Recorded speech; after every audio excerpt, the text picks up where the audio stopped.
డైజీడెల్ form park and రిసార్ట్కి వెళ్ళాము. వెళ్ళింది first day అనమాట, పార్క్ ఓపెనింగ్ రోజే. వెళ్ళగానే వెల్కమ్ డ్రింక్ ఆఫర్ చేస్తారు. తర్వాత రైడ్స్ ఏమేమి ఉన్నాయని చెప్పేసి ఒకసారి చూసుకున్నాము. ఇక టికెట్ తీసుకుందామని చెప్పి వెళ్తే వాళ్ళు అడిగారు, మీకు ఈ పార్క్ గురించి ఎలా తెలుసు అని చెప్పి. త్రూ ఇన్స్టాగ్రామ్ రీల్ చూసి వచ్చాము అని చెప్పి కూపన్స్ ఏవో యాడ్ చేసి మాకు ఎంట్రీ ఫ్రీ ఇచ్చారనమాట.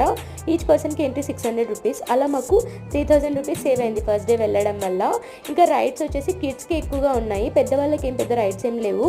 ఏ రైడ్ అయినా పిల్లలైనా పెద్దలైనా టూ కాస్ట్లీ అనిపించింది నాకైతే. ఇంకా పిల్లలకి వచ్చేసి టాయ్ ట్రైన్ అని చెప్పి, toy train, bike ride, water boat అలా ఉన్నాయి. ఇంకా 7 వండర్స్ అని చెప్పేసి సెట్ చేశారు. ఫొటోస్ తీసుకోవడానికి అయితే మంచిగా అనిపించింది, అది కూడా ఈవినింగ్ వెళ్ళాం కాబట్టి. ఇంకా అనిమల్స్ అని, బర్డ్స్ అని అలా ఉన్నాయి. పెద్దవాళ్ళకైతే క్రికెట్ అని, ఆర్చరీ అని, షూటింగ్ అని అలా ఉన్నాయన్నమాట. ఏదైనా రైడ్ నాకు కాస్ట్లీ అనిపించిందండి. ఇంకా క్యాంటీన్ కూడా ఉంది ఫుడ్కి అక్కడే. మేము వెళ్ళింది హైటెక్ సిటీ నుంచి. మేము మార్నింగ్ వెళ్ళలేదు, ఈవినింగ్ వెళ్ళాం కాబట్టి కవర్ చేస్తామా లేదా అనుకున్నాం. 2 hours కూడా పట్టలేదు మాకు కవర్ చేయడానికి. ఫైనల్గా వర్త్ కాదు